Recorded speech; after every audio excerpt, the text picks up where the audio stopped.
شانەوەی ئەمریکا لە ئەفغانستان بە بڕیاری سەرۆکی ئەمریکا یەکێک بوو لە پەیمانەکانی جۆ بایدن هاوکاتی هەڵمەتەکانی هەڵبژاردننی سەرۆکایەتی ئەمریکا لە ساڵی 2020دا.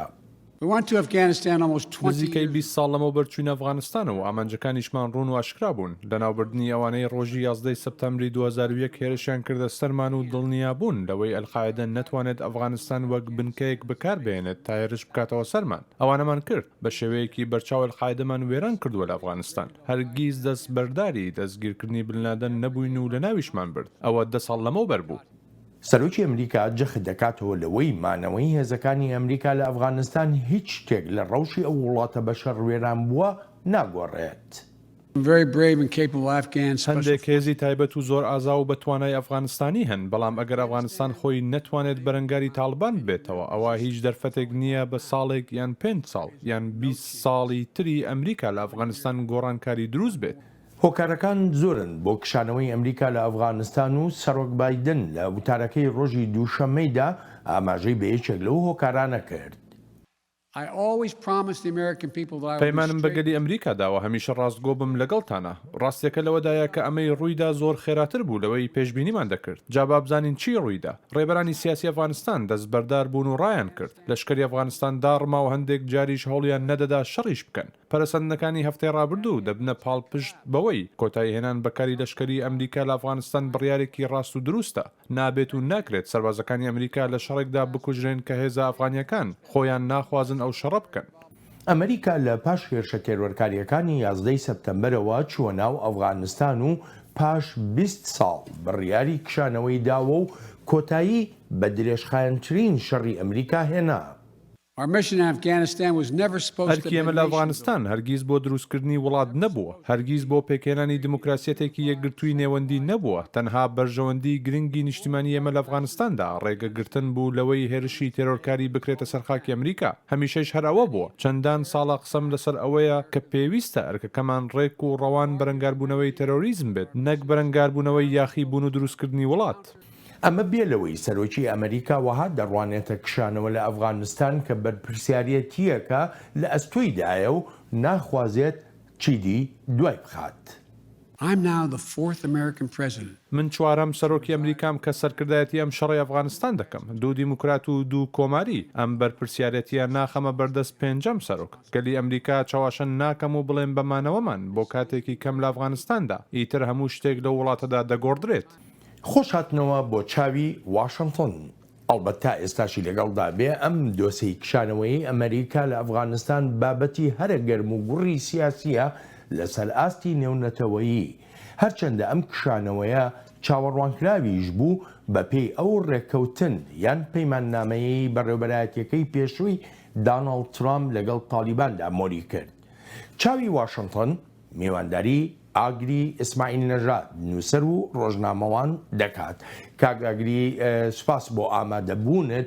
سەرەتاش دەمەوێت بزانم ئایا کات گونجاو بوو بۆ جێبەجێکردنی بڕیاری کشانەوەی ئەمریکا لە ئەفغانستان؟ ڕێز و حرمەتم هەیە بۆ ئێوەی بەڕێز هەروە بۆ بینەر و بیسەرانی بەڕێزی ڕادیۆ دەنگی ئەمریکا.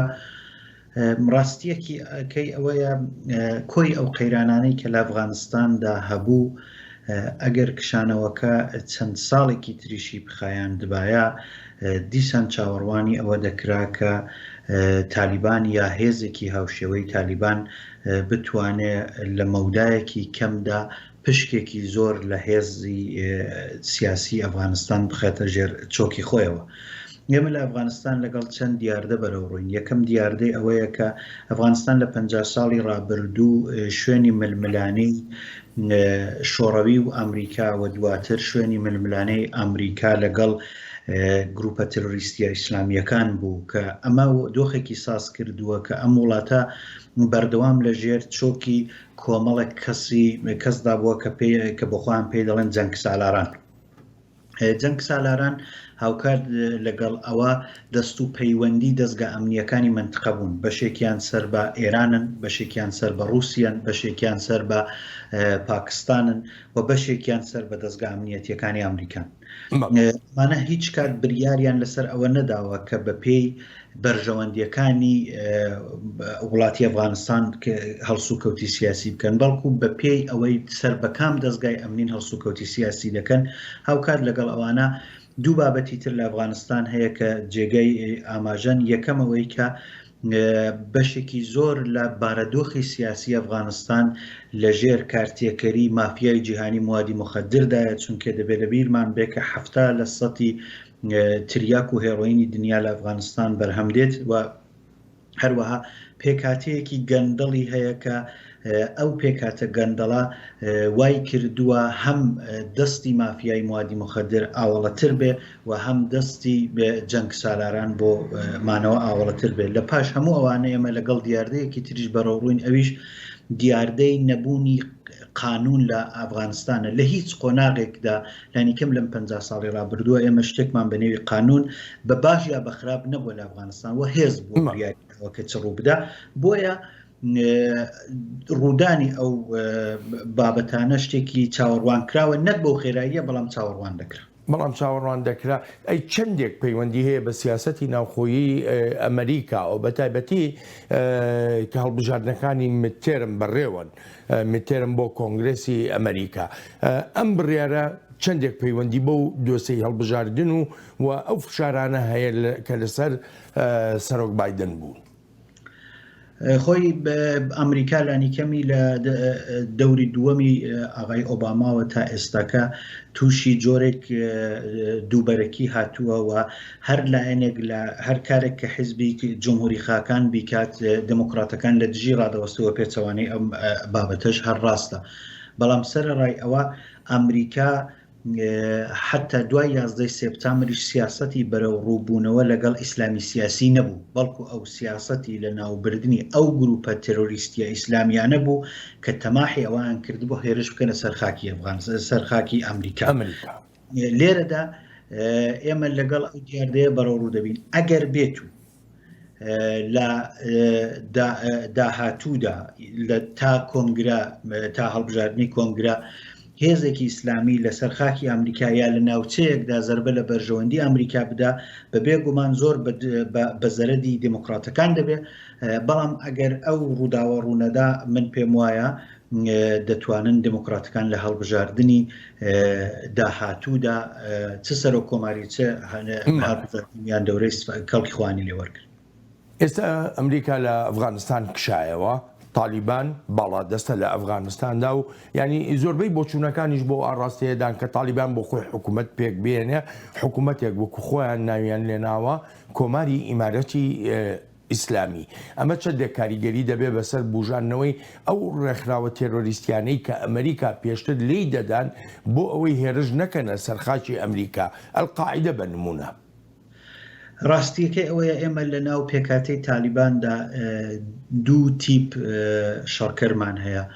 بەشێکیان کەسانێکن کە بە ڕەچەڵک ئەفغانین و خەڵکی ئەفغانستانن، پێدەچێت ئەوانە بەدەر لەوەی کە دەمارگرژ بن یان میانە ڕەو بن، ئەوانە دژ بە بەرژەوەندی وڵاتانی تر هەڵسوکەوتێک نەکەن، چونکە خەتێکی نەتەوەیی لە نێو تالیباندا خەریکە شکڵ دەگرێت لە پەنا پاراستنی ئەو لایەن ئیسلامیەکەی خۆیەوە. بەڵام کۆمەڵێک شەڕکەری ترمان هەیە کە لە نێو هەموو گروپە ئیسلامیەکاندا ئەو شەڕکەرانە هەن، ئەمانە بەدەر لە ئیمتیمای نەتەوەیی لە خەتی هەرە تونندڕەوی ئیسلامیدان لە نێو داعشیشدا ئەو تیپە وەزعێکیان کرد کە داعشەکانی کە عێراقی بە ناچار لە قۆناغگەلێکدا لەگەڵیان بەرەوڕوو بوونەوە چاوەڕوان دەکرێت ئەو تیپەی کە وەکو کەسانێک لە ئاستی نێونەتەوەییدا لەگەڵ ئەلقاعیدە و لەگەڵ شەبەکەی حەقانی بە تایبەتی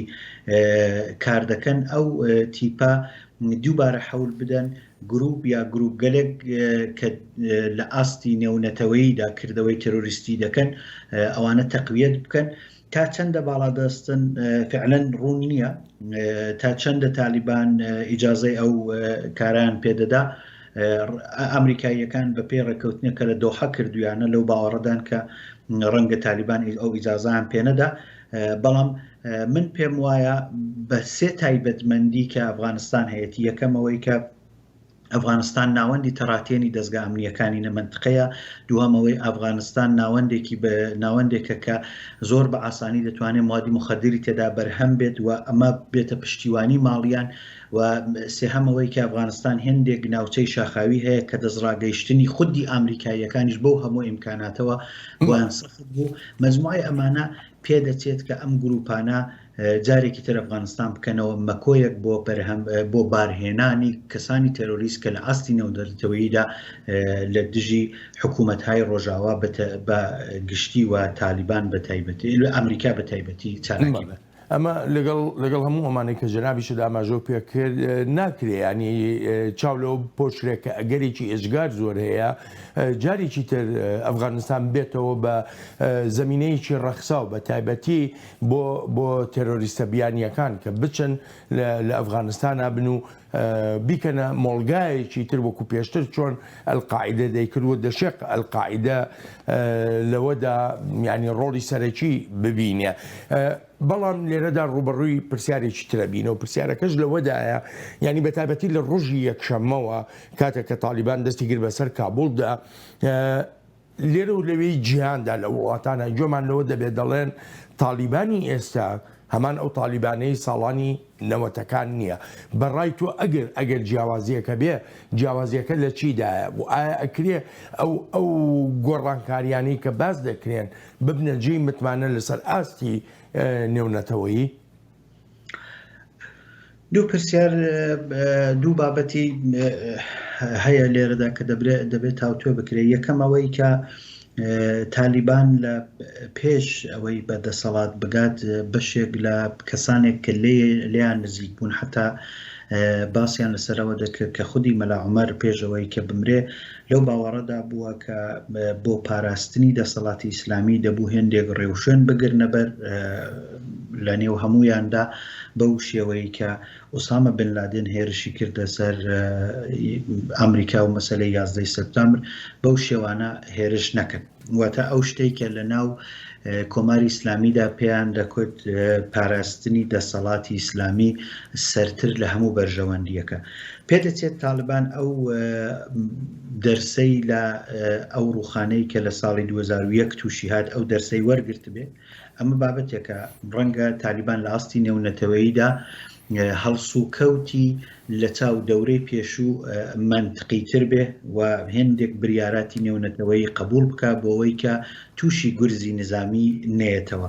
ئەمە بابەتی وەکو ئازادی، مەسلەی مافیژنان، مەسلەی مافی مرۆڤ، مەسلەی هەبوونی ڕای جیاواز، هەموو ئەمانە لە دوانە ڕۆژنامە نووسەکەی وتەبێژی تالیبانیشدا بە تەواوەتی دەرکەوت کە هەموو ئەمانە وەختێک ئەو پرسیارانیان لێ دەکەن ئەمانە مەرجێک دادەنێن بە نێوی لە چوارچێوەی دینی ئیسلامدا.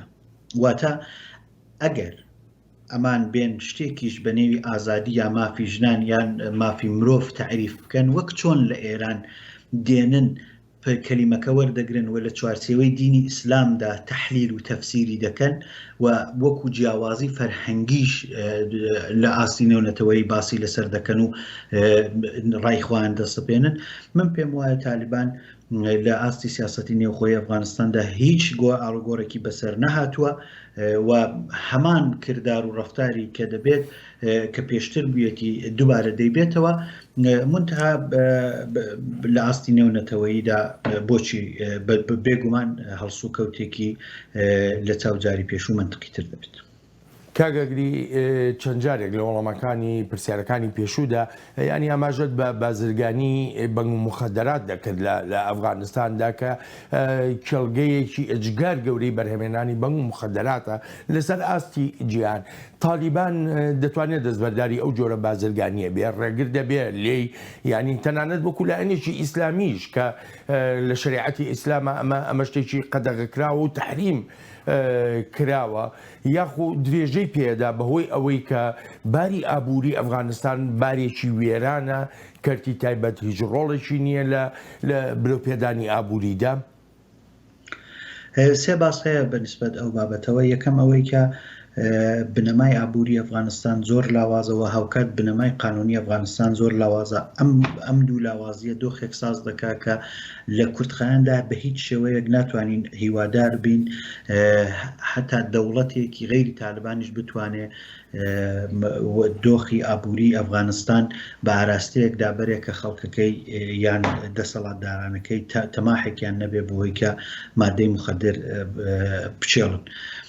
بابەتی دووەم ئەوەیە کە بەڵێ مخدر لە دینی ئیسلامی سونە مەزهەبدا بە مشەخەسیش تریاک حرامە، بەڵام واقعیەتێکی کە هەیە ئەویش ئەو بابەتەیە کە ڕەنگە ئەمان چون لە نێو لێکدانەوەی خۆیاندا باسیەوە دەکەن کە ناردنی ئەو مخدرە بۆ وڵاتانی غەیری ئیسلام چونکە دەتوانێت ئەو وڵاتانە زەعیف بکە ڕێگە پێدراوە. ئەگەر لەسەر ئەو سیاسەتە سوور بن هیچ گومانی تێدا نییە کە ڕێگر نابن لەسەر چاندنی تریاک یا چاندنی خەشخاش و بەرهەمهێنانی تریاک و هێڕۆین. بەحسی سێوەم کە لە گۆڕەیە مەسەلەی هەبوونی فەسادێکی لە ڕادەبەدەرە کە لە ئەفغانستاندا جێگیر بووە.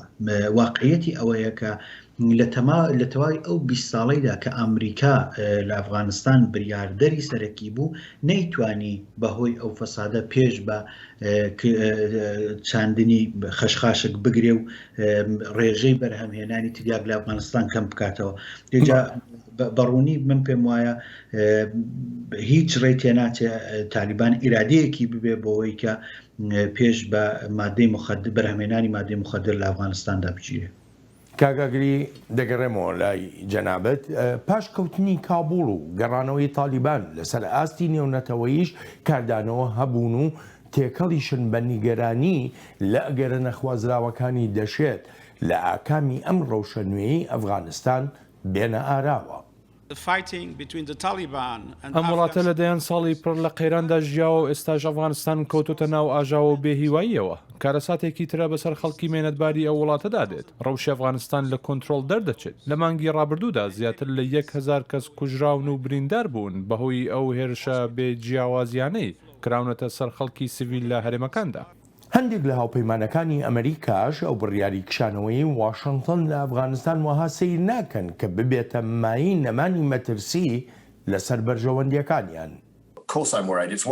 بێگومان نیگەرانم، هەر بۆیەشە دەمگوت ئێستا کاتێکی دروست نییە تا بڕیار بدرێت، چونکە لەوانەیە ئەلقاعیدە بگەڕێتەوە و ئەوان بەبێ هیچ گومانێک ئەو زەمینەیان پێخۆشە. جا ئەمە دەبینین وڵاتە شکست خواردەکان لە سەرانسەری جیهاندا دەبنە مایە ناسەقامگیری و دەبنە مایە مەترسی بۆ سەر ئاسایش و بەرژەوەندیەکانی ئێمە. نارەکانی ئەمریکاش هۆکاری سەرەکی تێکچوونی ڕەوشی ئەفغانستان دەبەستنەوە بەو بڕیاری کشانەوەی ئەمریکا. شانەوەی ئەمریکاش ڕۆڵی خۆی هەبووە. لەلایەکەوە حکوومەتی ئەفغانستان هەوڵی دەدا پشێویەکان وەک خۆیان بمێننەوە و قەناعەت بە ئەمریکایەکان بکەن لە ئەفغانستان بمێننەوە. لەلایەکی تریشەوە تاڵبان بینی دەواازەکانی بۆ کراونەتەوە، حکوومەتیش لە بەردانواندن ناکات، ئیتر هێزیان بەکارهێنا. هەر چۆنێک بێت واشنگتن ڕاو وەڵامی خۆی هەیە بۆ ئەو ڕەخنانەی لەسەر ئاستی نێونەتەوەی لی دەگیرێن وەک کاربەدەستانی ئەمریکایی دەڵێن ئەفغانستان پێویستی بە یارمەتی و کۆمەک و پرۆژەی هەموو لایەک هەیە. هەر وڵاتێک لە کۆمەڵگەی نێونەتەوەیدا بڕوایان بەوەیە کە دەتوانن یان دەیانەوێت بەشداریان هەبێت لە ئایندەی ئەفغانستاندا، ئەوە ئێمە داوایان لێ دەکەین و هانیان دەدەین ئەو کارە بکەن کە بەرەنجامێکی باشتری دەبێت بۆ گەلی ئەفغانستان و یارمەتی ئێمەش بدەن بۆ بەردەوامیدەن بە ڕێبازی چارەسەرێکی سیاسیانەی وتوێژ دەسەرکراو. تالیبان دەخوازێ حکوومەتێکی نوێ لە ئەفغانستان پێک بێنێ. دەشڵێت ئەو حکوومەتە نوێیە بەپێی داواکانی شەقامە لە وڵاتەکەدا و دەشڵێت کۆمەڵگەی نێونەتەوەیی ڕەوایی بدات بەو حکوومەتە نوێیە یان نەیدات بەلایەوە گرنگ نییە. پێم وایە حکوومەتێکی فرەی لە ئەفغانستاندا داوا و خواستی گەلی ئەفغانستانەوە پێشم وایە بینرا کاتێک دەچوینە شارێکی پارێزگایەکەوە خەڵک لەمبەر و لەوبەری شەقامەکانەوە بۆ پێشوازی لە هێزەکانمان دەوەستان. جا ئێمە سەرهەڵدانێکی جەماوەرین وەک بەرەنجامێکیش هەموو پارێزگاکان ئێمەیان دەوێت بەهۆی ئەو 20 ساڵەی بەرەنگاری داگیرکردن بووینەوە.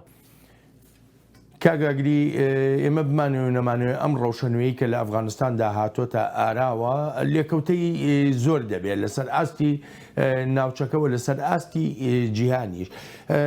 یەکە پرسیارم لەم بەشەدا چ جۆرە کاریگەریەکی دەبێت بەسەر ڕێگەی ئاوریشمەوە ئەو ڕێگە بازرگانیە گرنگە استراتیژیەی کە لە جیهاندا هەیە و چین بەشدارێکی سەرەکیەتیایە. ئەمڕۆکە وڵاتی وەزیری دەرەوەی ببورن وەزارەتخانەی دەرەوەی چین ڕایگەاندووە کە ئامادەیە لەگەڵ دەوڵەتێک کە تالیبان دایدەمەزرێنێ لە ئەفغانستان هاوکاری بکات. ئەمە وەکو بەشێک لە بابەتەکان، بەڵام لە باسی ڕێگەی هەوریشم لانیکەمی ئەو ڕێگایە کە یەک جادە یەک کەمەربەند ناسراوە لە سیاسەتی دەرەوەی چین 8 لقی هەیە. بەشێکی بریار بووە بە ئەفغانستان و ئێراندا بێ بەهۆی ئەو شەڕ و ئاڵۆزیەی کە لە ئەفغانستان هەبووە بەهۆی ئەو گەماروانەی کە لەسەر ئێران هەبووە تا ئێستا ئەو بەشە زۆر کاری بۆ نەکراوە.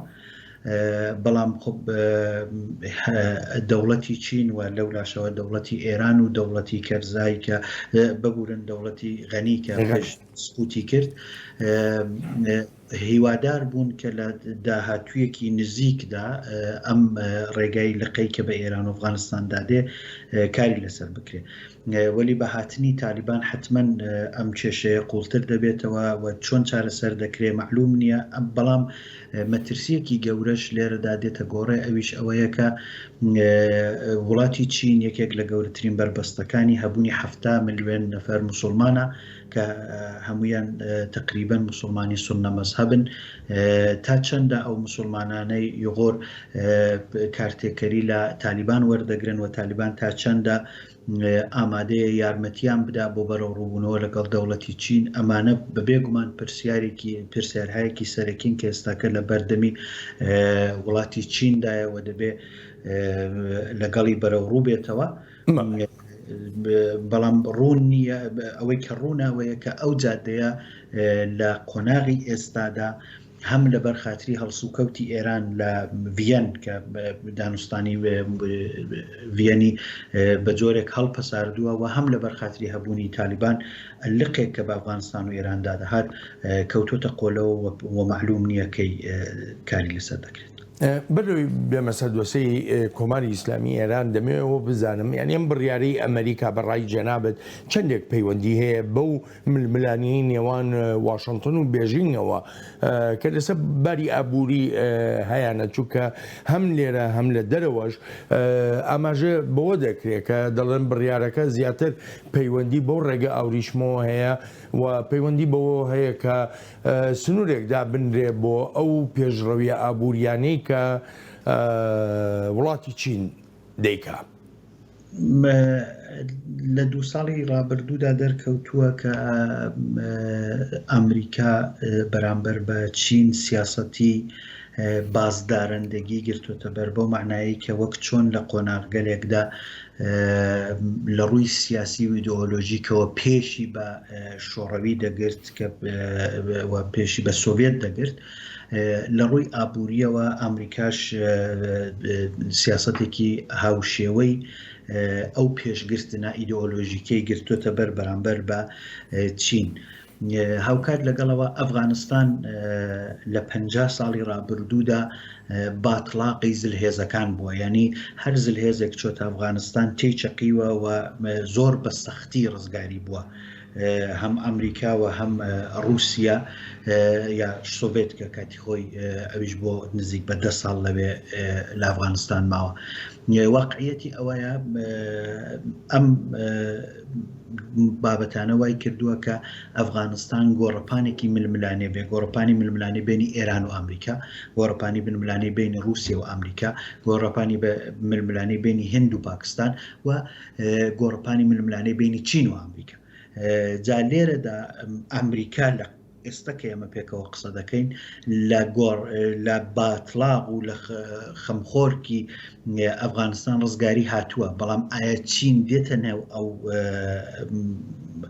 باتڵاقەوە ئەوە ڕوون نییە. بەڵام بەبێ گومان ئەگەر چین بێتنێ ئەو باتلاقەوە ئەو کارتێکەرەی کە دەوڵەتێکی ئیسلامی سونە مەسەب دەتوانێت لەسەر بەشێکی چکۆلە لە کۆمەڵگای چین دایبنێ دەتوانێت مەترسی گەورە بۆ چین ساسکا وەژانەسەری گەورە بۆ چین ساسکا بەتایبەت ئێمە لە ئەفغانستان لەگەڵ دوو پرس بەرەو ڕووین ئەویش هەبوونی لیتیۆمە لە ئەفغانستاندا کە بە جۆرێک لە جۆرەکان دەکوترێت لە ساڵانی داهاتوو لەبەر خاتری مەسەلەی پەیماننامەی پاریس و مۆزوعی پاراستنی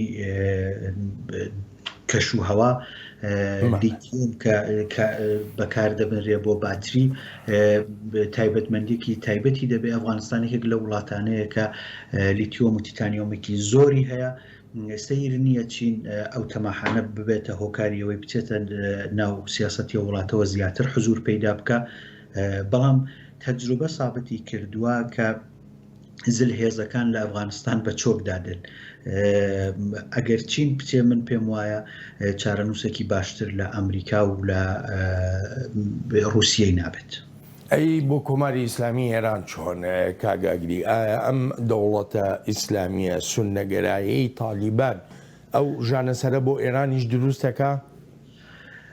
سێ بابەت هەیە ئەفغانستان پەیوە کە بۆ ئێران گرینگە. یەکەم ئەوەی کە ئێران لە ناو خودی سونە مەسەبەکانی ئەفغانستانیشدا جێگە و پێگەی هەیە و حتا لە قۆناغێکی زۆردا گولبەدین حکمەتیار لە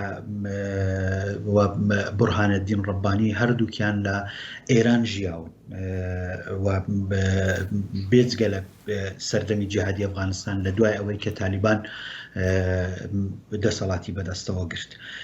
بێزگە لە ئەو مۆزوعە بابەتێک کە هەیە کە دەکوترێ ئێران لەگەڵ باڵی حەقانی نەبێ لەگەڵ باڵەکانی کەی تالیبان پەیوەندی هەیە و لە ساڵی 2019دا 4 نەفەر تالیبیان گرتبوو کە بە بەرنامەی ئێران بەتەما بوون سەدێک بەنێوی سەدی کەپکان لە پارێزگای هەرات یا لە ویلایەتی هەرات بتەقێننەوە.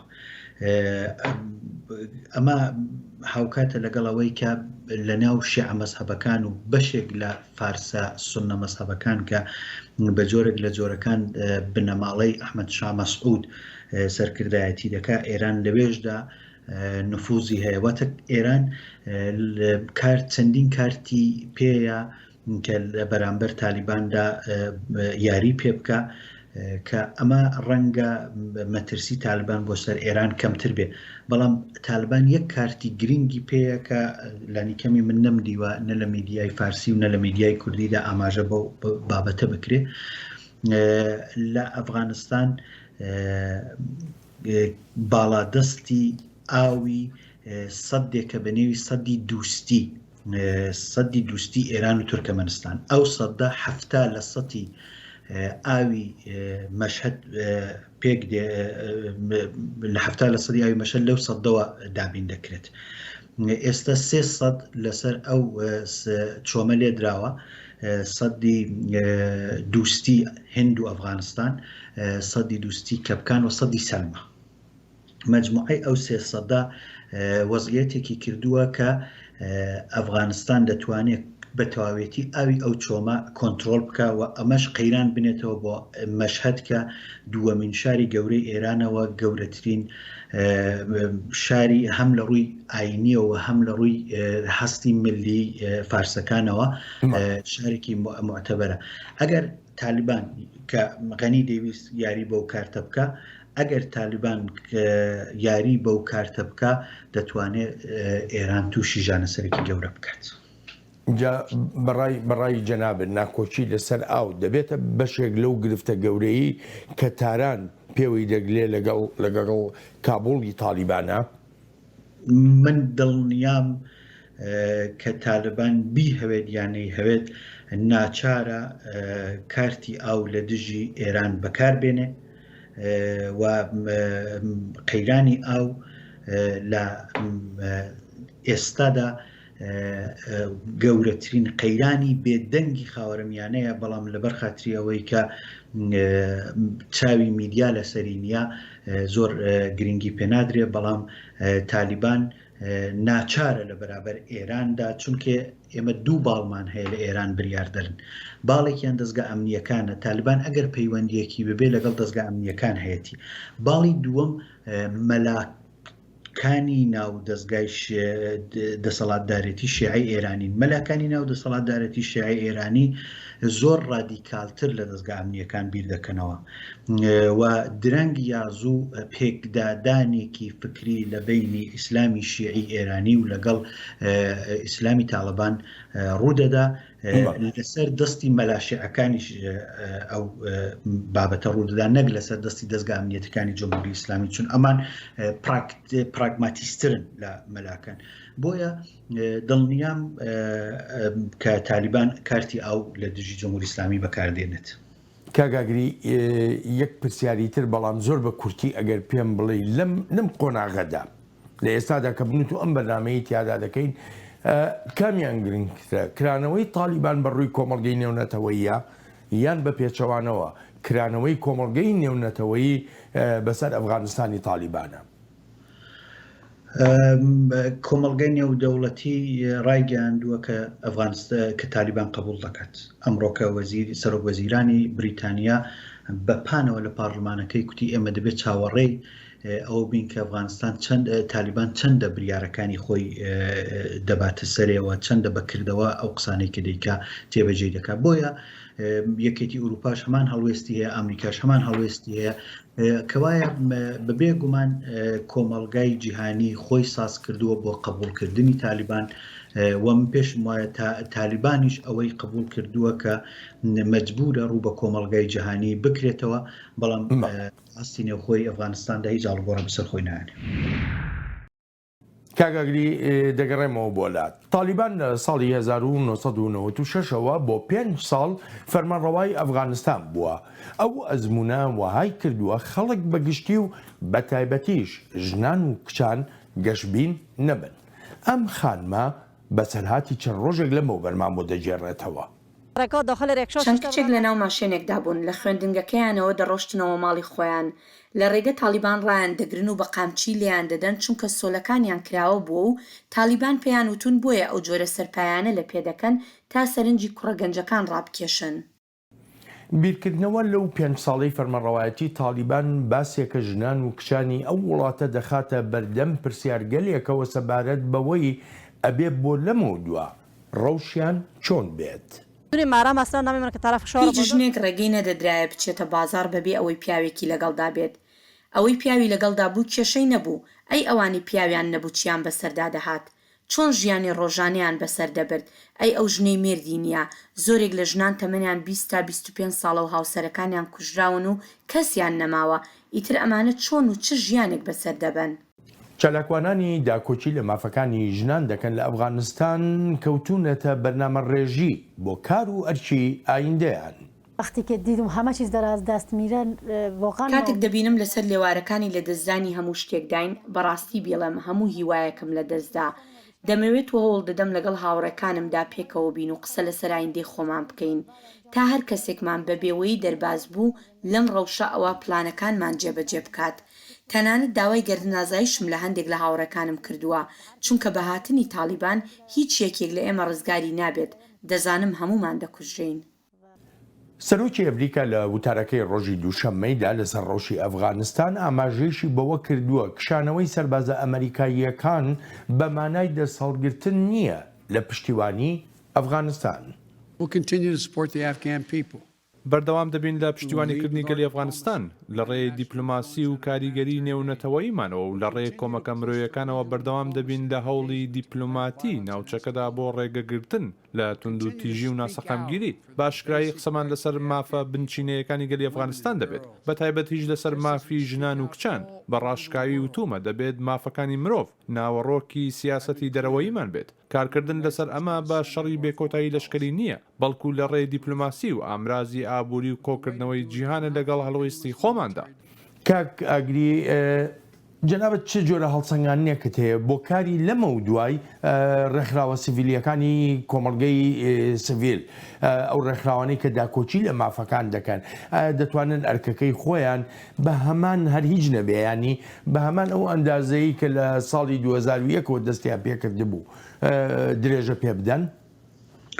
پێشە شتێک لە ماوەی لانی کەم لە 2006ەوە کە تالیبان جارێکی تر هاتە گۆڕەپانەکەەوە لە حەولیدا بەڕێگای کردەوەی تێرۆریستی کارتەکەری بخاتە سەر سیاسەتی دەوڵەتی قانونی ئەفغانستان دوو شوێن ئامانجی تالیبان بوو. یەکەم شوێنی کەسانی سیاسی بوون و شوێنی دووەم کەسانی بوون کە چالاکییان دەکرد لە بواری ڕۆژنامەنووسی و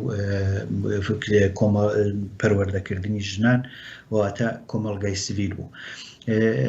لە ماوەی 14-15 ساڵی ڕابردوودا کۆمەڵگای سیڤیلی ئەفغانستان ئامانجی تێرۆری تالیبان بووە و بەداخەوە ئەو تێرۆرانە زۆریش بێدەنگ بوون و یەکێکیش لەو کەسانەی کە خەڵاتی نۆبێلی پێدراوە خانمی مەلالە زەهی ئەوە بەدەستی تالیبان تێرۆر کراوە لە بەرخاتریەوەی کە منداڵێکی 12 ساڵە بوو دەچووە مەدرسە. ئەگەر وایە بە پێی ئەو شتانەی کە هەیە چاوەڕێی ئەوە دەکرێت کە تالیبان زەخت و فشاری خۆی بۆ سەر کۆمەڵگای مەدەنی ساس بکات. هەوکات لەگەڵ ئەوە دوو بابەتی کە هەیە کە گرینگە لە ناو ئیسلامدا ماف بەدەسەڵات دەدرێت. ڕوانگەی عام کە موسڵمانەکان هەیەە ئەوەیە کە کەسێک کە دەسەڵاتی بوو مافی دەدەنێت، کەسێک کە دەسەڵاتی نەبوو هیچ مافێکی نادەنێت. کۆمەڵگای مەدەنی ئەفغانستان لە سەردەمی دەوڵەتی غەنی و کەرزایشدا کۆمەڵگایەکی بێدەسەڵات بوو، بێهاوار بوو. مشخصە گروپە ئیسلامیەکان یا ئەو گروپانەی کە لە چەند ڕۆژی داهاتوودا دەوڵەتی ئەفغانستان پێک دێنن زۆر بە ئاسانی دەتوانن معاملە لەسەر ئەو کەسە بێمافانە بکەن. بابەتێکی ترکە هەیە کەم کەس لە ترسی ئیسلام خۆی لێدەدا ئەوەیە کە ئیسلام لە کردەوەدا جەستەی ژن بە مەترسی دەزانێت. وەختێکیش جەستەی ژن بە مەترسی دەزانێت مەبنای قانونەکانی ئەوەیە کە ئەو جەستەیە بشارێتەوە و مالکیەتی ئەو جەستەیە لە خودی ژنەکە دەستێنێتەوە و نەتیجەتەن دەبێتە هۆکاری ئەوەی کە لە ژیانی کۆمەڵایەتیشیدا لە ژیانی پەروەردەیی ژنیشدا ئەو جەستەیە وەختە مالکیەتی خۆی لێ سەندراوەتەوە مەحدود دەکرێتەوە. بۆیە من پێم وایە زۆر بەڵام هەرچەندە ینی من نامەوێت بەڕاستی بچمە سەر ئەو پرسە ئیسلام و ژن، بەس دەمەوێت بزانم ینی وەکو جۆشمان لێبوو سەرۆک بایدن ئاماژەی بەوە کرد کە بە درێژە دەدا بە پشتیوانی لە گەلی ئەفغانستان و بە تایبەتی پشتیوانی لە ژنان و کچان. نەکرد ئەمریکا بەتەنیا کۆمەڵگەی نێونەتەوەیی بەگشتی چۆن دەتوانێت سەر و سەودایە ئەو پشتیوانیە بدا بە گەلی ئەفغانستان لە کاتێکە کە کۆمەڵگەی ئەفغانی بۆ خۆی کۆمەڵگەیەکی داخراوە و ئەگەر بێت و تالیبانەکان حکوومەت پێک بێنن و جومگەکانی دەسەڵات بگرن ئەو کاتە ئەشکرێ بڵین تەنانەت ئەفغانستانیش دەبێت بە وڵاتێکی داخراو. کاک بەڵێن ئێمە لە ڕۆژهەڵاتی ناوەڕاست پەروەردە بووین و دەبینین لە ڕۆژهەڵاتی ناوەڕاست لە عێراق، لە ئێران، لە سعودی، لە ئەفغانستان زوڵم و زۆرێکی زۆر هەم لە تەرەف کۆمەڵگاوە، هەم لە تەرەف دینەوە و هەم لە تەرەف دەسەڵات سیاسیەکانەوە لە ژن دەکرێت. بەڵام هیچ کام لەو زوڵم و زۆرانە هیچ کاتێک نەبوو بە هۆکاری ئەوەی کە دەوڵەتی ئەمریکا تەقیەک تەحریم لەسەر کەسێک دابنێ. ئێستاکە مەسەلەن من نازانم ئەو قسەی ئاغای بایدن دەتوانێت چ مانایەکی ببێ کە هەر ئێستاکە ئەمە پێکەوە قسە دەکەین زوڵم و زۆرێکی زۆر لە ژنان لە کۆمەڵگای ئێران دەکرێت.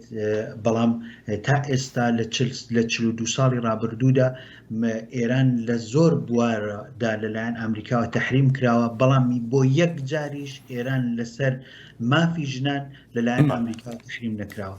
بۆیە من پێم وایە بەڵێنێکی جوانە بۆ بەردەمی میدیا. کاگاگری سپاس و پێزانینم بۆ شرۆڤەکانت و بۆ بەشداری لە بەرنامەی ئەم هەفتەیە چاوی واشنگتندا زۆر سپاس دەکەم. زۆر سپاس بۆ ئێوە و کاتێکی خۆش ڕێستەوا بینە ڕووبیسەکە. هەر بژیت ئازیزانم لێرەدا دێنە کۆتایی چاوی واشنگتنی ئەم هەفتەیەمان و تا هەفتەی ئایندا ڕێز و خۆشەویستی ستافی بەرنامە وەی خۆیشم بەڵێن ساڵە پەسەند بفەرمونون هەر لە خۆشیە جێتان بێڵین.